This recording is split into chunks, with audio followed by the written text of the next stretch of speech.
Ashley, nice to see you again. Ashley's moving back. Yeah, I'm Okay. moving back. Oh, okay. She's just observing. Okay. Don't worry about it. Nice to meet you again. Thank Here's a you. copy of our Okay, executive thank summary. you. I see you again. This is the same one that's in here? Yes, there should be. Or have you changed anything? I think there may be a few like little changes, but it's Okay. essentially the same. All right. Would you like a copy of our I would love executive? to. Actually, I brought me one of those. Thank you. Oh, okay. My name's Alan, by the way. Gotcha. My name's Steve. Nice to If meet you have an you. extra, I'll take it.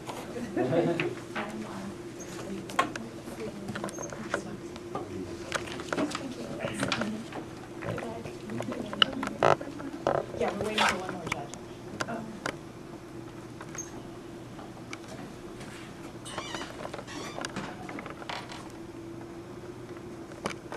So, how do you do? I'm Kitty. Hi, Katie. Hi, I'm Laura Simmons. Hi, Laura. Hi, I'm Steve. Nice to meet you. And we'd like to give you a copy of our executive Okay, summary. thank you.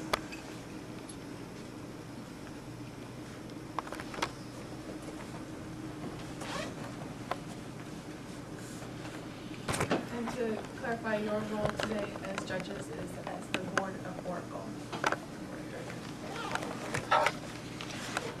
Okay, I guess we're going to go ahead and get started. So welcome to the 15th Annual Business Ethics Fortnight Student Team Presentation. The team will have 30 minutes for their presentation. They should provide you with a handout that informs you about the business identity of both the team and the audience. Teams are expected to bring you up to speed on the issue at hand and then to convince you of a recommendation that is legal, financially sound, and makes sense ethically. Following the presentation will be a 20-minute Q&A session. We ask the judges to please remain in character during this session. After the Q&A, we will ask judges to state the strengths and weaknesses of the presentation.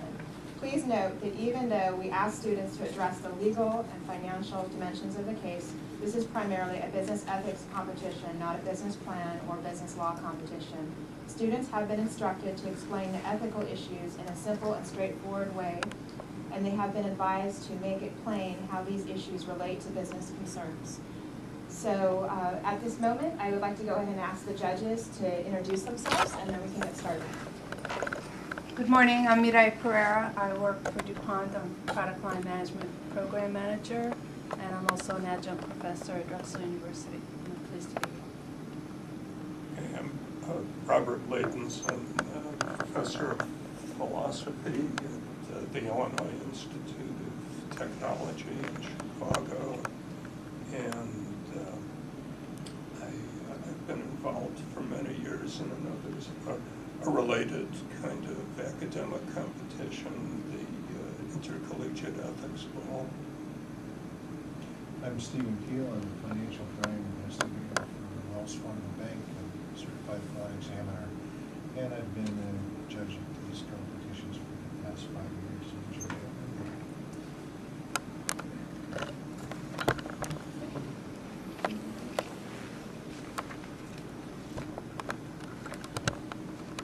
Ladies and gentlemen of the board, thank you for having us here today to speak about Mr. Hurd's employment at Oracle. My name is Laura Simmons.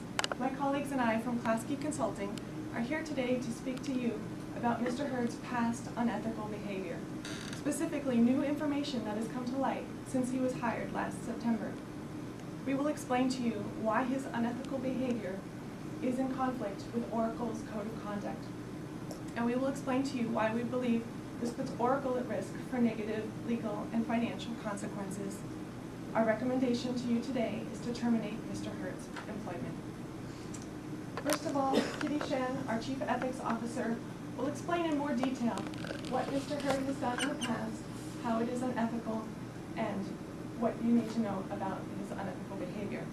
Then, Alan Beadle, our Chief Legal Counsel, will explain the legal consequences of continuing Mr. Hurd's employment, as well as the potential legal ramifications associated with terminating his employment. Then, Siu Lin, our Chief Financial Officer, will explain the financial consequences associated with both keeping or terminating Mr. Hurd's employment. And lastly, I will conclude with some suggestions for the future to prevent such a crisis from occurring again. And first of all, here's Kitty to explain more about Mr. Hurd's past unethical behavior. Thank you, Laura. ethical is the main issue surrounding Mr. Hurd's resignation from HP and hired by Oracle. According to one ethical theory, the moral character of the actions depends on the simple, practical matter of the extent to which the action actually helps or benefits the people, helps or harms the people. The actions that produces more benefit than harm are good, and those don't are wrong. So something is morally right if it produces a greater balance of the benefit than harm to the greatest number of people involved. In terms of Mr. Hurd's case, his unethical behavior in the past is a risk to Oracle's future, and it may produce more harm than benefit to the people involved. Oracle has a code of conduct that it expects all employees to follow. The code specifies that it expects its employees to act ethically and with integrity in all business settings. Mr. Hurd has demonstrated his lack of ethical behavior for years as CEO in HP. He used company money to take the former pornographic actress out to dinner. This secretive relationship later turned into the allegation of sexual harassment. Whether Mr. Hurd actually harassed Ms. Fisher is not critical to understanding why his poor judgment could hurt Oracle.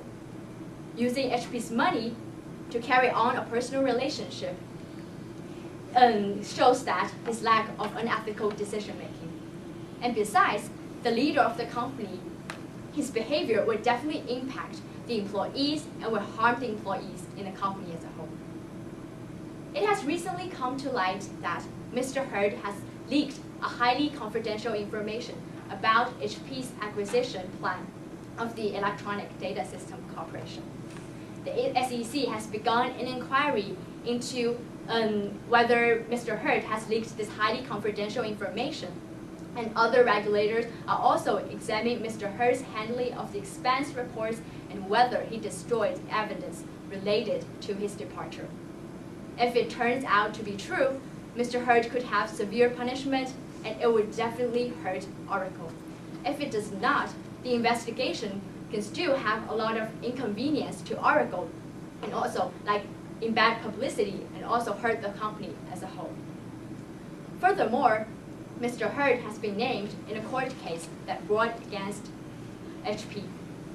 The case concerns the allegations about HP paid the bribe to secure the $97 million in U.S. government contracts. 10 other board of directors are also named in the case, fulfilling investors by rewarding Mr. Hurd for allowing its employees to engage in illegal and unethical decisions and behaviors. If HP's board of directors are sued because of Mr. Hurd's unethical behavior, it puts you, the Oracle's board of directors, at risk for similar lawsuits.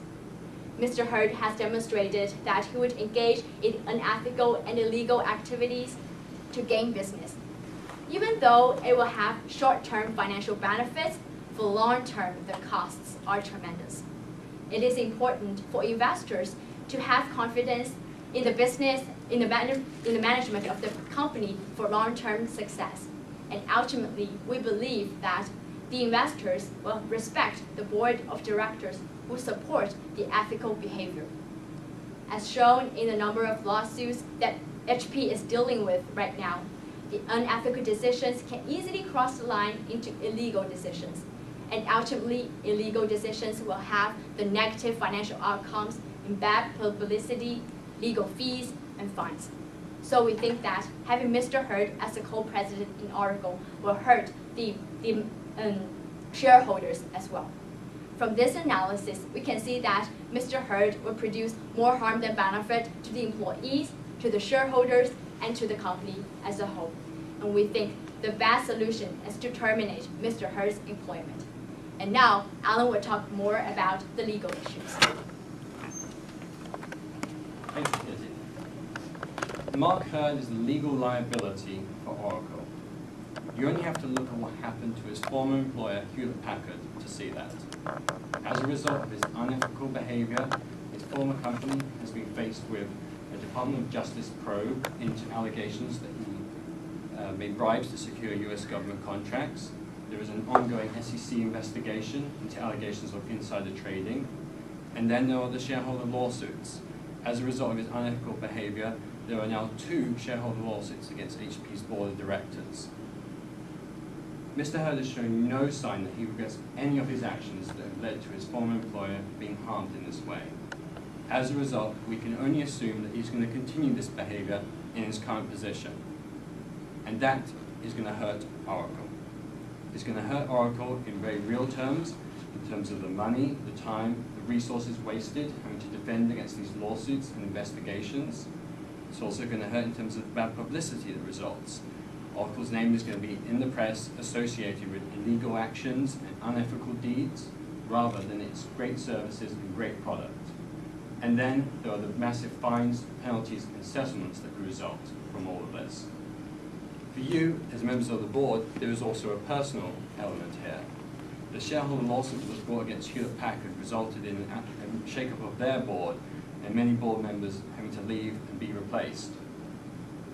There is major potential harm that could result from retaining Mr. Hurd. As a result, we are proposing that Mr. Hurd be terminated from his current position. Now, terminating Mr. Hurd has its own set of legal risks. We believe, however, that these can be mitigated with careful planning. Foremost is the risk of a wrongful termination lawsuit filed by Mr. Hurd. Now, Mr. Hurd is an at-will employee, as stipulated in his employment contract, which means that he could be terminated without cause at any point, and that would be completely fine.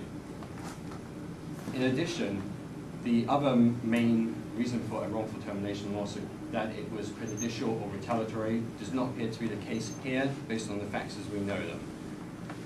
It would need to be made sure, though, that the termination be carried out in accordance with the procedures outlined in the employee handbook, since that may be some reason for a wrongful termination lawsuit if that is not done. However, with careful planning, that should be fine. Now, if Mr. Hurd is terminated with good cause, that also mitigates another risk, which is that of him receiving a major severance package. The reason that is a risk is that when Mr. Hurd was terminated from HP, he received a very big severance package, and that led to was a big cause of shareholder discontent, which in turn led to that shareholder lawsuit. We believe that there is good cause here for firing Mr. Hurd, based on the fact that new facts have come to light since his hiring, which were not made known to Oracle at the time he was hired. Finally, the other risk is a shareholder lawsuit related to the actual termination itself. Here the key is communication and planning. It is important that it be communicated to the shareholders why this is in Oracle's best interest and how it benefits the company.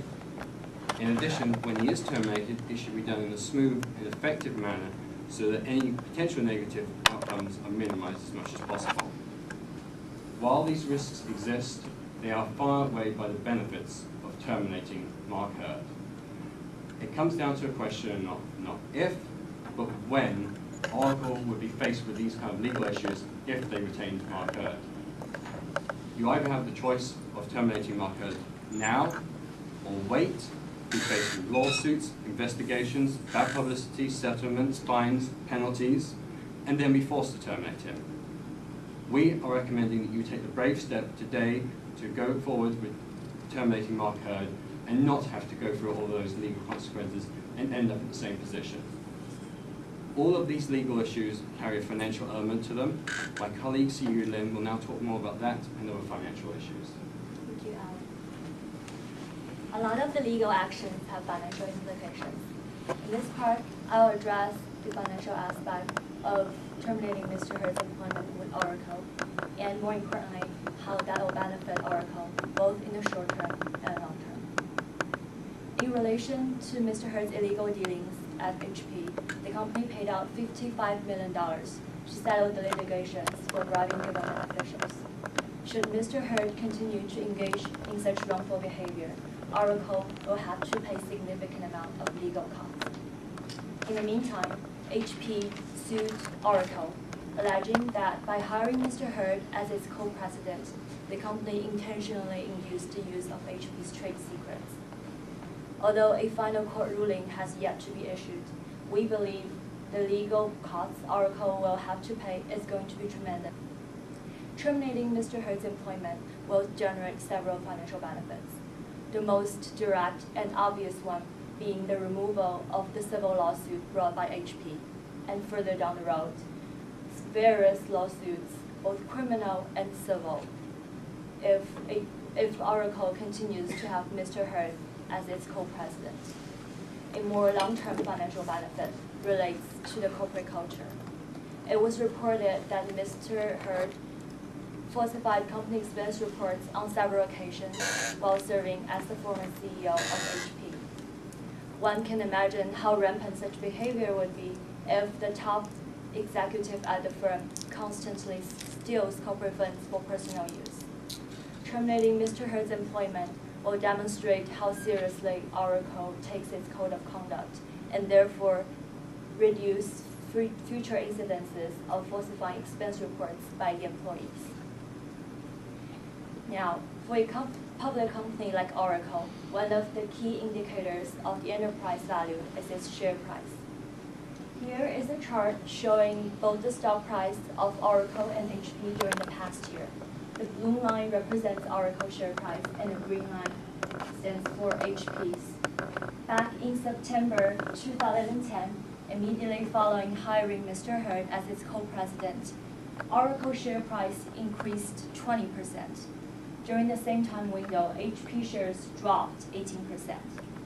The fluctuations in market price reflects a consensus shared by most investors that by leaving HP and joining Oracle, Mr. Hurd has shifted value from one company to the other.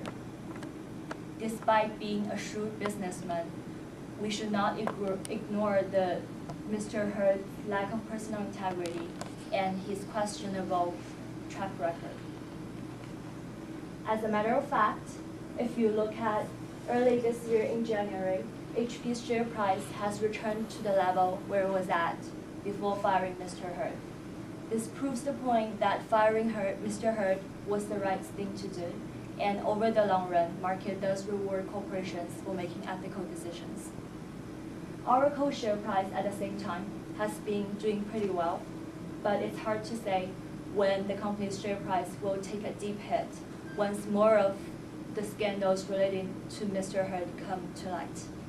We do anticipate a slight drop in Oracle's share price at the termination of Mr. Hurd's employment. However, with the right contingency plan in place, we believe the company will be able to minimize the impact and properly handle various issues arising from the situation. What kind of plan does Oracle need? This leads us to the next section of our presentation, and Laura will walk us through that. Thank you, Siu. As Kitty, Alan, and Siu have explained to you, Mr. Hurd has a long track record of unethical behavior during his time as CEO of HP. And since he has not shown any remorse for his actions, we are to believe that he is going to continue his unethical behavior in his current position at Oracle, and this will put Oracle at risk for future negative consequences, legal and financial. Our suggestion to mitigate these problems is to terminate his employment now. In order to prevent such an event from occurring again in the future, we have some suggestions. First of all, as you know, Oracle already has a code of conduct in place that specifically prohibits actions such as falsifying expense reports or bribing government officials. But what it needs to do is it needs to implement this code of conduct at all levels of the organization, from the entry-level employee to the highest senior executives. Everyone must be held accountable for their actions, and this code of conduct needs to become the foundation of Oracle's corporate culture. Our recommendation for implementing this code of conduct is use of the Nomination and Governance Committee. While their current role is to help recommend and recruit the best talent, they could be used, in addition to the internal auditors, to identify problems at their earliest stage, to look and monitor the internal business practices, and see if any employees need some separation of duties or other help to minimize problems. And in the worst case scenario, if there were other employees whose unethical behavior jeopardized Oracle, they could recommend termination of other employees' employment. And externally, Oracle needs to work on its public relations. It needs to assure the public that it will not sacrifice its integrity for short-term business profits. Investors, analysts, business leaders must be assured that all of Oracle's employees will act ethically in all of their business dealings. It is your responsibility to show the public that you're concerned with all aspects of the company, the legal, financial, and ethical aspects. We believe that terminating Mr. Hurd's employment will help achieve this goal. As we have explained to you today, it's imperative for the future of Oracle, for the sake of the shareholders, but also for your integrity as business leaders to make this decision. Thank you. We open it up for questions. I have a comment, question. I appreciate what you've said, and thank you very much. But I'm led to believe that maybe you're advocating for us to abandon support for our employees generally, and Mr. Hurd specifically. Everything I've heard about has been allegations. It's still in the process of adjudication. As far as I know, we have not done any fact-finding or investigation. So I'm wondering about the ethical issues of not providing support to people that we've already supposedly vetted to hire, and is an ethical lapse, however long, no longer rehabilitated. I looked at Major League Baseball. They have 2-3 strikes for drug issues. I looked at Kaiser Permanente, which had a long 6-year litigation against a doctor who was accused of sexual misconduct with his patients. They did not terminate him and support him. He wasn't on staff. He was off staff. He was under full pay. Why can't we support Mark and provide closer supervision and provide a retraining program? I'll go ahead and start with the answer to this. It was one thing that he had allegations of sexual harassment against him, and as a board, you were able to say that this was just an allegation and hire him. Since there's been repeated allegations of other much more serious things, such as bribing government officials, which has actually been proven, and that he leaked insider information, these are serious allegations that it's unlikely they would have so many allegations come up if they weren't founded in some reality.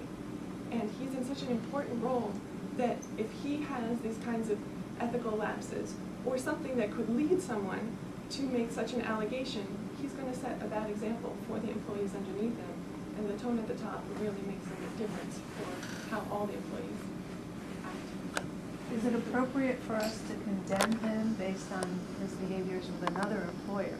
Certainly while employed with us, we have an expectation that he abide by our code of conduct. So I find it difficult to penalize him for past behaviors if he has not violated our principles and our code of conduct under our employment. Is it more appropriate for us to wait and give him the opportunity to demonstrate that he's recovered and is no longer, and has learned his lesson and is no longer participating in such behaviors? He certainly demonstrated that he can bring us a significant shareholder value. And, I'd like to answer that. And so I would first talk to, if we think in more of a general sense, when we're doing our hiring practice, if we just look to, would Oracle hire someone who was, say, a convicted felon, or had even been known to commit deeds that were in line with being illegal? And I think in that case, while you were going through the hiring process, I think that would be a definite red flag and a reason not to hire. In addition, as far as the alignment of the two companies' values, we have actually seen that there's definite language in Oracle's Code of Ethics as to not falsifying expense reports. And then in Mark Hurd's employment agreement, it states he should not engage in insider trading, which both seem to be very central values to Oracle. And based on the fact that we have allegations, and in the case of the expense report, that has been proven that he has violated those. So knowing that he has done that in the past, and then combined with the fact that he has not really indicated that he regrets that or feels sorry for that, there is a strong indication that he would, in the same circumstance, commit the same deed. So you have a supposition that there's a high probability of a repeat of these offenses with us versus a prior employer. Right, and again, and then the analogy I would make is, if we were hiring, we saw someone who was, say, a convicted felon, we probably wouldn't hire them, even though they may have gone through rehabilitation and improved themselves and no longer be that same character, there would still be major questions as to hiring that person, knowing that they'd had this past behavior. Short of termination, do you have any other options for us? As we mentioned, we could also work on the internal corporate governance of Oracle. We could, implement more policies and procedures to, look at our business procedures and make sure, we don't deal with any illegal things while we are conducting our business. Relative to Mr. Hurd himself, do you have any other options for us to consider short of termination? Well, one thing is that, as I briefly mentioned, we definitely want to follow the procedures outlined in the employee handbook. So although our goal would be there to terminate them eventually, I believe some of those procedures do contain certain steps that we go through. So we would go through those steps, and I'm not sure if that would necessarily change our ultimate decision, but some of that would involve talking to him about these issues and looking at it from that I think sense. you're presenting a prejudicial case here, where you're asking us to have an intent to terminate him and then proceed along those lines. I don't think that's particularly fair. I'd like to know if we have any other options to retain his employment, yet manage his behavior consistent with our code of conduct while he's employed with us. Well, I think from our perspective, it goes to an inherent question of someone's character and whether or not you believe that that could fundamentally be changed. And there's a certain philosophical element here, what determines who a person is, and part of that is looking naturally at what they've done in the past and how they've conducted themselves. And when you see a repeated pattern of behavior, it does tend to make you skeptical that that can be changed. And we think that it is very important for the leader to set a very good behavior for its employees, because as a co-president, it is a very high position, and for the employees, they will look at their boss and their leaders and what they behave, and it is a very good example for them to behave. And if the leader has done some unethical behaviors in the past, they will think that, oh, maybe the leaders has done that, maybe it's right for me to do that as well. It will set a very better example for the whole company. In specific answer to your question, if you were completely against terminating his employment and wanted to figure out what you could do before he committed any specific crimes at Oracle, you could have more monitoring on him, and if you used the Nomination and Governance Committee and had internal auditors spend more time reviewing the expense reports that he was in charge of and his business dealings, and somewhat investigating without any allegation, but just monitoring his behavior, that could be a way to keep him in check and know that people are paying attention to his behavior, and that might help. And also the SEC has begun an inquiry into different investigations, and I think you should also look into the investigations in the past. This will definitely have a large impact into Oracle, the investigations. Would it be legally preferable to wait until such an investigation, and that would be a basis for cause in the event he were convicted?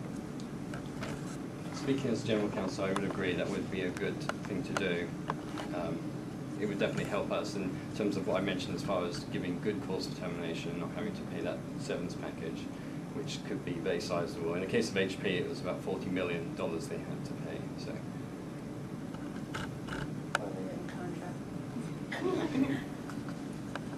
The issue I'm still wrestling with, and I hope that you have been also, has to do with the high ground.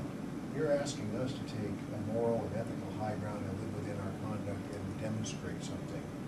And yet, I'm not sure that an employment death penalty for Mark Hurd would be consistent with that behavior. You already either quit or was terminated with HP.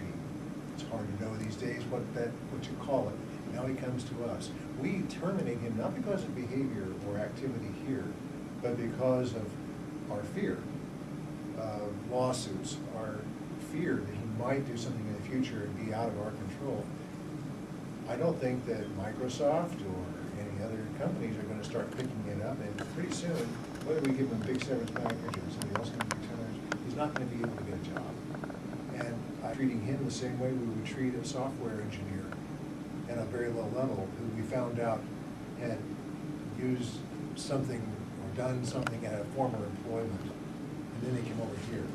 I like to focus on what's happening here, and I'm still not hearing that part, so I'm wrestling with Well, all the new allegations that have come out since he was hired has caused some bad publicity for Oracle, and it has the public thinking that Oracle's willing to have someone in a high position who would perform these unethical behaviors. It is bad for Oracle just having him there with all the new media that's coming out. And in about a few months, there's going to be an unsealing of a letter that has more details about his behavior. So it is currently an issue for Oracle, what is going on in the press. And I think I'd also supplement that by saying that this really is an issue that he shouldn't have been hired in the first place. There were certain facts relevant to his hiring, which he knew at the time, but which weren't made known to Oracle at the time. And so the issue here is not that he's necessarily done something in his time, or as far as we know at the moment at Oracle, but he shouldn't necessarily have been hired in the first place because, in a way, he misrepresented himself, that certain facts were not made known to us that if we had known them at the time would have been the reason that it would have been questionable to hire him.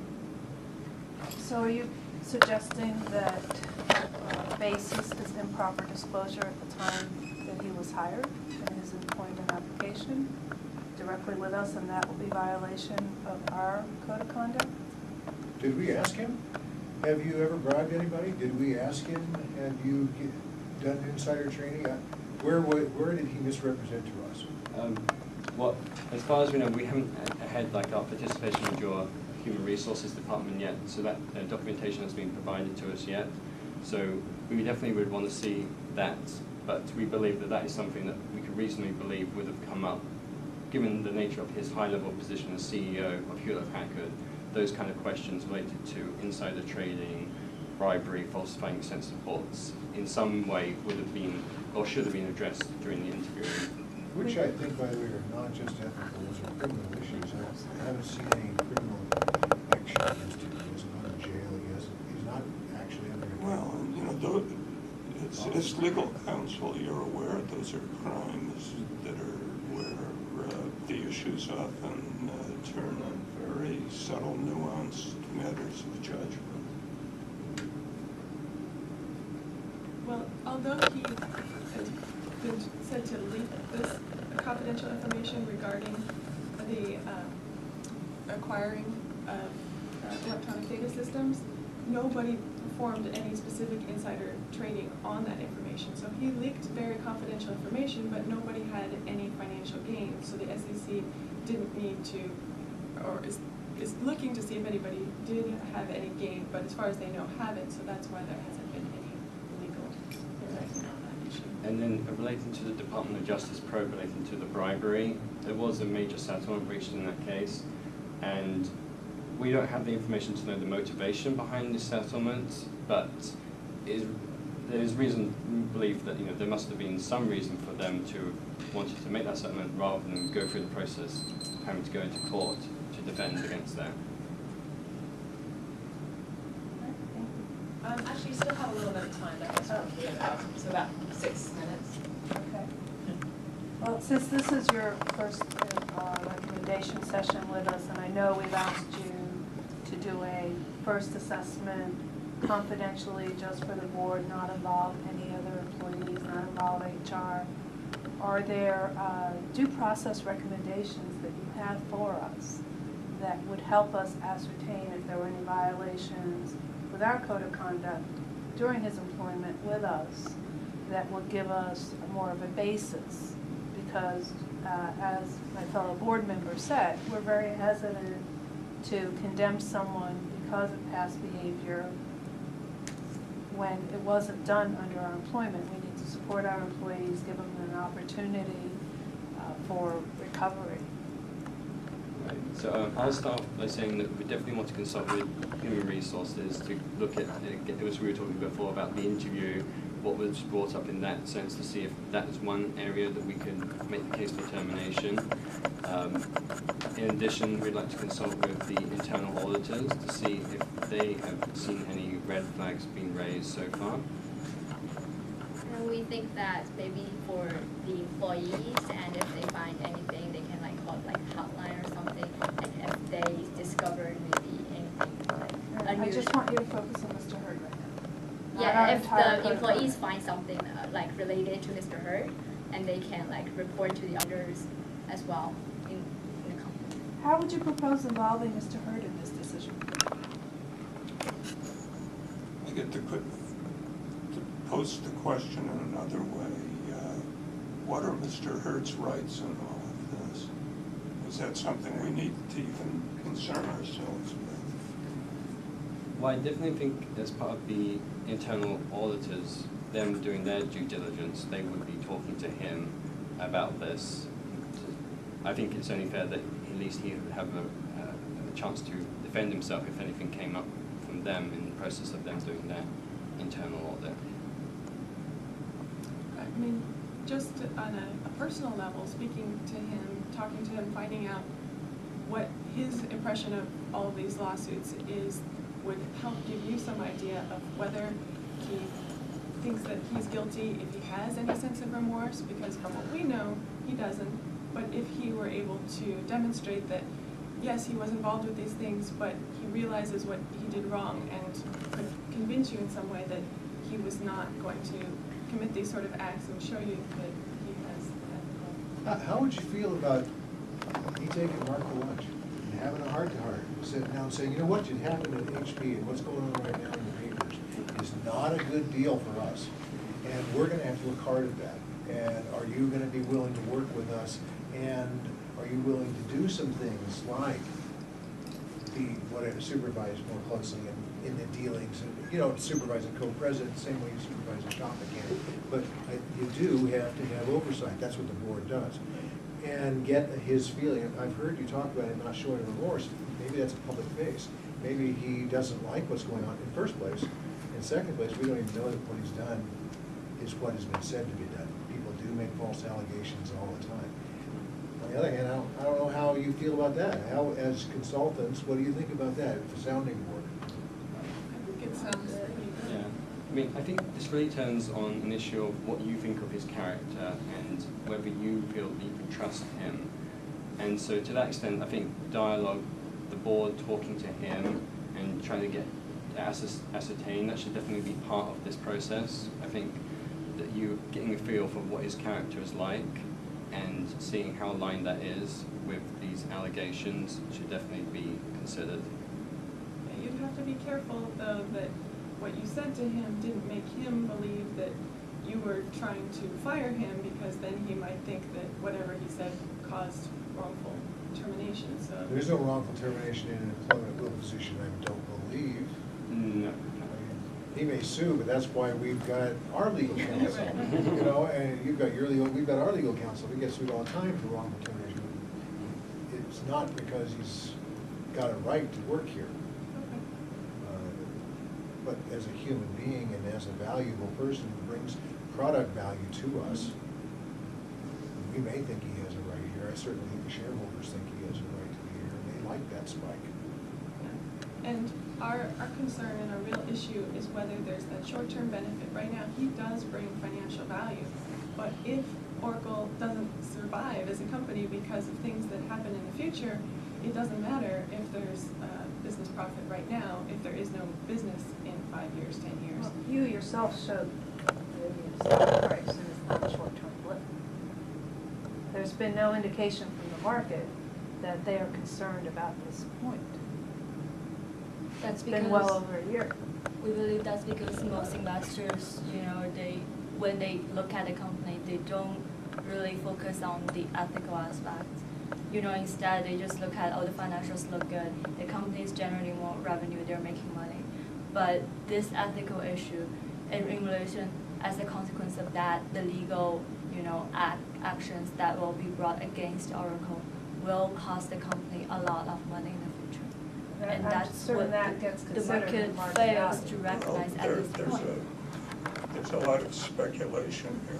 We spin the speculation on other ones. Suppose he's completely innocent of everything, and it becomes apparent that he was treated arbitrarily and unfairly by Oracle, doesn't that redound in a negative way to the company?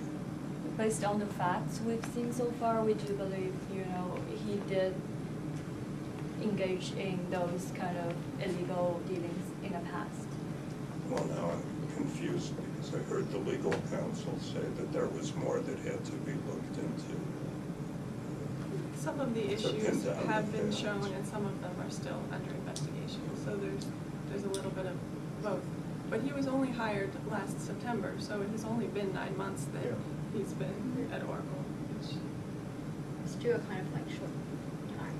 So we have, for you, you should more focus on the like long term. It's like one ethical issue can totally destroy the company, just like what happened in the past to like Era Network.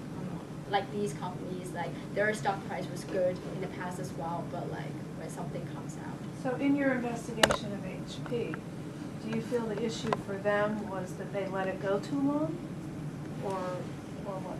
Or were they even aware of it? Or were they aware of They it? didn't aware. Okay, so that's Okay. it. So actually Nice now job. at this time, I'd like to ask the judges to please provide feedback, the strengths and weaknesses of the company. Okay. Thank you. You want me to start? Sure. Okay, so I took a few notes here. All of you did a very nice job in presentation and enunciation. You stressed the code of conduct, the focus on judgment, decision-making, the impact on the employees. Those were all good. I think anytime you're presenting to leadership, never give them one option. You should always consider what alternatives are available to them, the risks, the consequences of those, looking at the ethical considerations for the company terminating him based on speculations, allegations, prior employment is a touchy subject. We tried to lead you into that. I think if you presented an alternative of retaining him, perhaps a mea culpa, where he takes the lead publicly, addresses the allegations, demonstrates conviction to live by the code of conduct, and weigh the pros and cons of those would certainly help your case and your presentation. If I could just jump on that, I liked your physical presence and how you dealt with it. You look like what you're supposed to be, you sounded like what you're supposed to be, you used your charts well by not actually reading them aloud, but they were kind of there and then using them as aids. So the physical part of that was very good. Following up on this comment about alternatives, I think that we might want to hear the balance on the ethical choice. And you're in charge of this. I don't know how much you're allowed in the rules of the contest to frame your own arguments, but I think you have great latitude. And you might, if you want, to not deal with a whole ball of wax in a balanced way, but you want to present a prosecutorial thing, then frame it with some facts against Mr. Hurd. Say he was convicted, right? Or say this was a proven issue, or that was in fact why he left, and that he did misrepresent to our people, or our background investigators didn't do a good job. In other words, seize it and take charge where you want to go, and then go with it. The way you came in was very professional the way you presented, but I didn't get a sense that you were grabbing the topic and making it your own. Although you did a very good job, I'm very impressed. My one big suggestion would relate to the ethics presentation, in which the ethics officer focused on one very important ethical consideration, which is the matter of assessing harms and benefits and evaluating them. But there's a whole other department of ethical thinking that has to do with rights. And I think at the very beginning, that should be brought into the ethical patient as well. What are the right say, well, stakeholder analysis, which you're all familiar with, tends to be skewed toward the language of cost and benefit or benefit and harm, but there's this whole other aspect of ethics that has to do with concern of the rights of the parties, and I think that has to be right up there at the very beginning, and then that gives you a framework for talking about these issues of procedure that obviously all three of us were troubled about.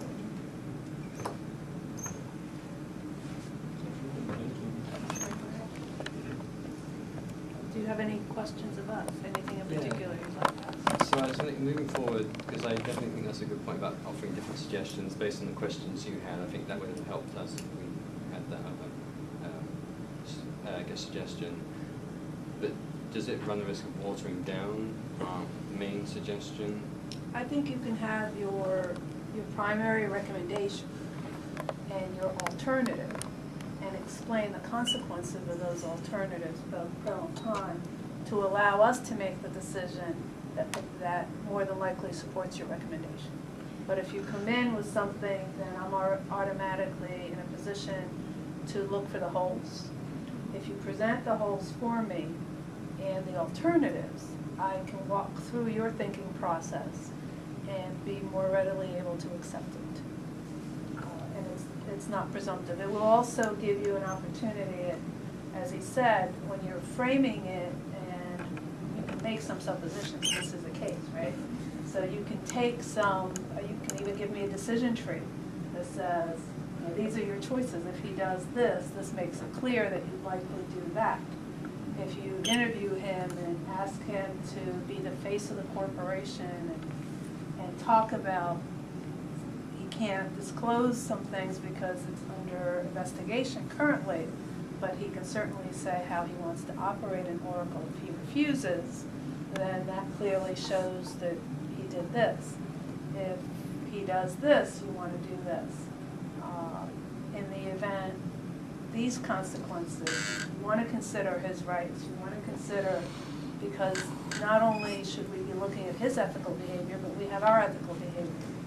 How are we to be on our high horse if we're terminating somebody for behaviors that are allegations?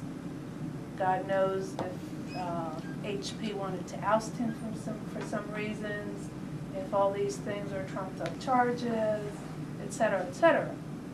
So help us run through that thinking process to allow us to reach the conclusion you have. I think the one thing is you came in with a position, and it's good to have a position and support it and not have it watered down, but it gave the impression that was the only option, that was the only position, that was the only thing you thought about.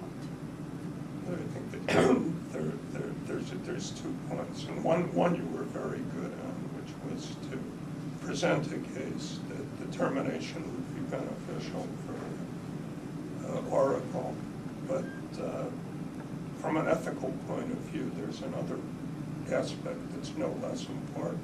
You say, well, this would be beneficial for us to do, and it doesn't violate his rights. Okay, and that's the part where right. we give him these opportunities in this manner to assure yourself that this is the right decision, and to give him the opportunity and preserve his rights. So it's not just the threat of wrongful termination, it's the assurance that we've actually lived up to our code of conduct and did not wrongfully terminate him. It implicates the question of what does due process mean in the context of an employment organization. It's obviously different from a criminal proceeding. They're not the same thing, but you have to have some framework for explaining what the difference is and consistent with what due process means, the appropriate standards in this context of the corporation.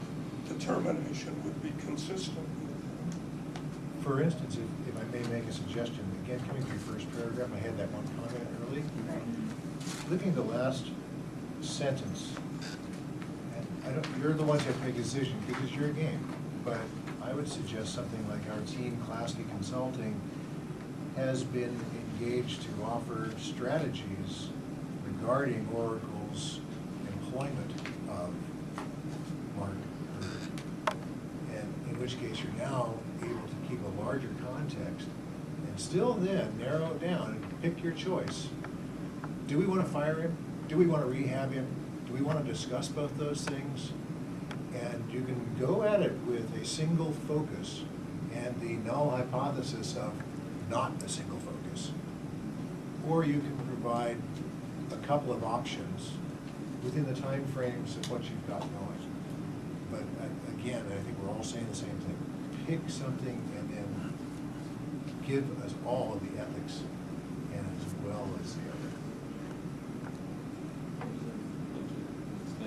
Thank you very much. I thought the team did a great job, so at this point I'd like to thank the team and also thank the judges. Thank you. Our awards banquet luncheon is going to start at 12:30 p.m. in the Sculpture Garden. That's right near the chapel. So you have a few minutes just to relax and then. First thing, what are we doing our 90 seconds? That's going to be at the awards banquet.